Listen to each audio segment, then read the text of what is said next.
بسم اللہ الرحمن الرحیم الحمدللہ رب العالمین والعاقبۃ للمتقین۔ ہمارا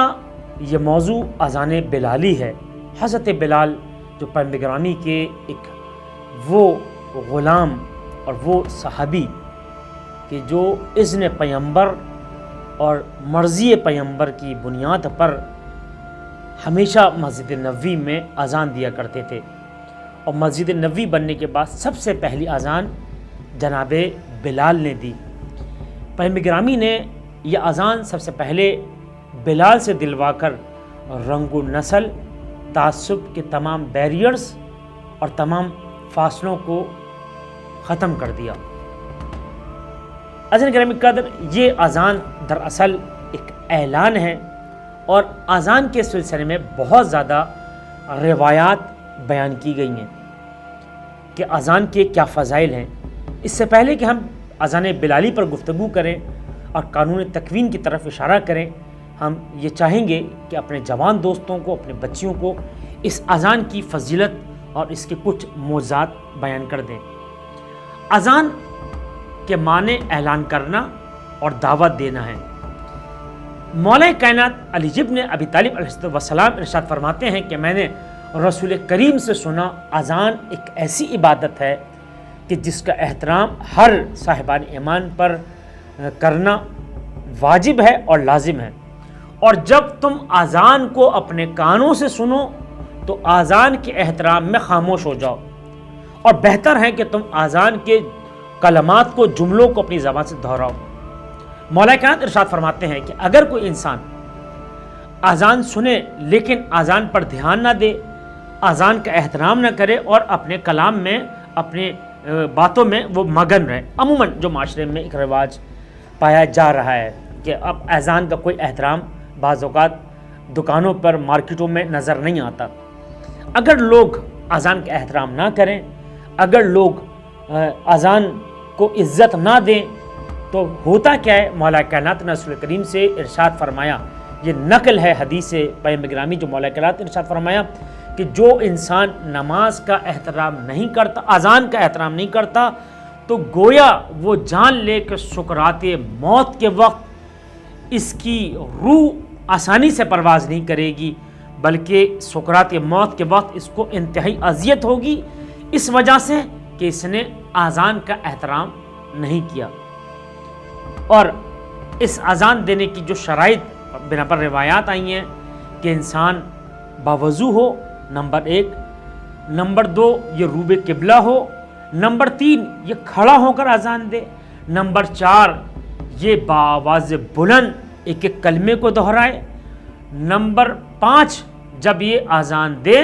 تو ہر کلمے کی طرف متوجہ ہو کہ یہ کیا کہہ رہا ہے، اور یہ حالت قرار میں ہو، ٹھہرا ہوا ہو۔ نمبر 7 کہ جب یہ اذان دے رہا ہو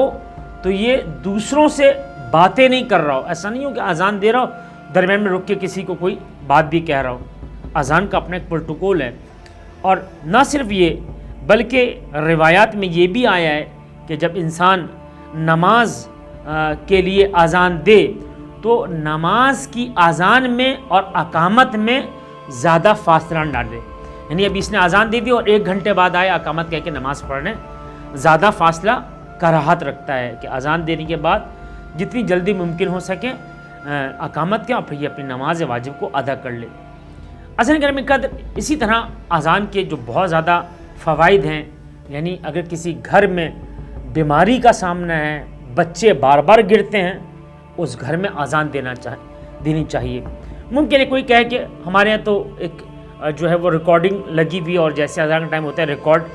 ریکارڈنگ پہ جو ہے وہ اذان آنے لگتی ہے۔ عموماً ویسٹ میں ایسے ہی دیکھا گیا ہے، کیونکہ وہاں مسجدوں سے اذان کی آواز نہیں آتی تو ان کے ریکارڈنگ ہے، لیکن بہتر یہ ہے کہ اس ریکارڈنگ کے بجائے آپ تمام شرائط باوضو ہو کے روب قبلہ کھڑے ہو کر باز بلند اس اذان کو دے، تاکہ تمام رومز تک، بیڈ روم تک آپ کی اذان کی آواز جائے، تاکہ یہ جو بلیات ہیں، اجنہ، شیاطین، جو اثرات ہیں، یہ گھر سے نکل جائیں۔ یہ جو نحوست جو گھر میں چھائی ہوئی ہے، یہ تمام کوئی خطابت یا شاعری نہیں ہے، بلکہ یہ روایات اور فرمودات اہل بیت علیہ الصلوۃ والسلام ہیں۔ اسی طرح اگر ایک انسان چاہتا ہے کہ اس کے گھر میں روزی میں اور برکت ہو تو اسے چاہیے کہ وہ گھر کے اندر اذان دے۔ اور پھر روایت میں آیا ہے کہ جب یہ اذان دے تو یہ صمیم قلب کے ساتھ اور انتہائی سکون کے عالم میں یہ اذان دے۔ عزیزان گرامی قدر، مولا علی رضا علیہ السلام جو ضامن آہو ہیں، سامن الحجج ہیں، امام رضا نے ایک عجیب فلسفہ اذان کو بیان کیا ہے۔ امام نے اپنے اصحاب کو متوجہ کر کے ارشاد فرمایا، اے میرے اصحاب، تم جانتے ہو کہ اذان میں 4 مرتبہ اللہ اکبر اور اس کی انتہا میں بھی اللہ اکبر کیوں ہیں؟ اصحاب نے کہا، اے مولا، اے فرزند زہرا، ہمیں نہیں معلوم کہ اذان میں 4 مرتبہ اللہ اکبر کیوں ہیں اور آخر میں 2 مرتبہ اللہ اکبر کیوں کہا جاتا ہے؟ امام رضا نے ارشاد فرمایا کہ 4 مرتبہ آغاز میں اللہ اکبر اور انتہا میں اللہ اکبر کہلوانا مشیت پروردگار یہ ہے کہ اللہ تعالیٰ بندہ مومن کو یہ بتانا چاہتا ہے کہ تیرا نقطہ آغاز بھی اللہ ہے، تیری انتہا بھی اللہ ہے، نہ تو اللہ سے دور جا سکتا ہے نہ اللہ سے باہر جا سکتا ہے، تیرا آغاز بھی اللہ، تیری انتہا بھی اللہ ہونا چاہیے۔ اور عزیزان گرامی قدر، یہ حضرت بلال ہے کہ اگر بلال اذان دیتا ہے تو اذن پیغمبر سے دیتا ہے۔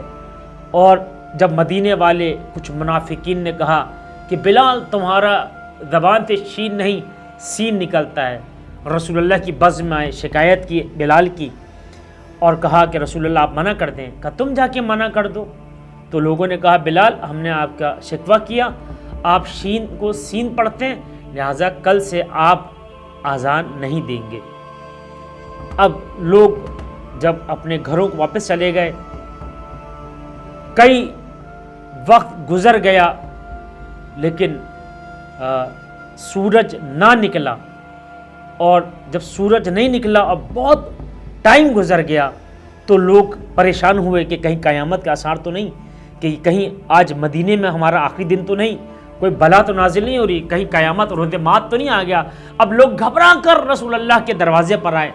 کہیں اللہ کے رسول اب تک جو ہے وہ سورج نہیں نکلا، اور کیا وجہ ہے کہ سورج نہیں نکل رہا، کہ کیا قیامت آ رہی ہے؟ رسول اللہ نے کہا اینا بلال، بلال کہاں ہیں؟ اس لیے کہ سورج کو گوارا نہیں کہ اگر بلال اذان نہیں دے گا تو سورج جو ہے وہ طلوع نہیں ہوگا۔ اور جب بلال نے اذان دی، رسول اللہ نے نماز جماعت پڑھائی، تب سورج نکلا۔ لیکن عزیزان گرامی قدر، مجھے کہنے دیجئے گا کہ یہ بلال جو ایک ادنا سا غلام مصطفیٰ ہے، اگر وہ اذان نہیں دے رہا تو سورج نہیں نکل رہا، سب جانتے ہیں کہ سورج نہیں نکلا، کیا مطلب؟ یہ بلال ہے، ایک غلام ہے، اگر اذان نہیں دے رہا اور اگر سورج نہیں نکل رہا۔ اس دنیا میں کتنے ایسے بچے تھے جن کو پیدا ہونا تھا لیکن وہ پیدائش سے رک گئے، کتنے ایسے لوگ تھے جن کو مرنا تھا لیکن ان کی موت رک گئی، کتنے ایسے لوگ تھے کہ جن کے روزی اترنا تھی ان کی روزی رک گئی، کتنے ایسے موت کے فرشتے تھے کہ جو موت کا پیغام لے کر آ رہے تھے لیکن موت رک گئی، کتنے ایسے عذاب کے فرشتے تھے جو لوگوں پر عذاب لے کر نازل ہوتے لیکن عذاب رک گیا، کتنے ایسے فرشتے تھے جو روزی اور برکات اور رحمتوں کا نزول کر رہے تھے لیکن رحمتیں اور برکتیں رک گئیں۔ کیوں؟ اس لیے کہ بلال نے اذان نہیں دی۔ ارے اللہ بتانا چاہ رہا ہے کہ اگر ادنا سا بلال غلام ہو کر اذان نہ دے تو ہم کائنات کو روک دیتے ہیں۔ اگر یہی علی اگر اس ڈوبے ہوئے سورج کی طرف اشارہ کر دے تو سورج پلٹ جائے تو علی کی ولایت میں شک نہیں کرنا۔ اگر میرا مصطفیٰ چاہے تو چاند کے 2 ٹکڑے کر دے تو اس کی نبوت پہ تم شک نہیں کرنا۔ والسلام علیکم ورحمۃ اللہ وبرکاتہ۔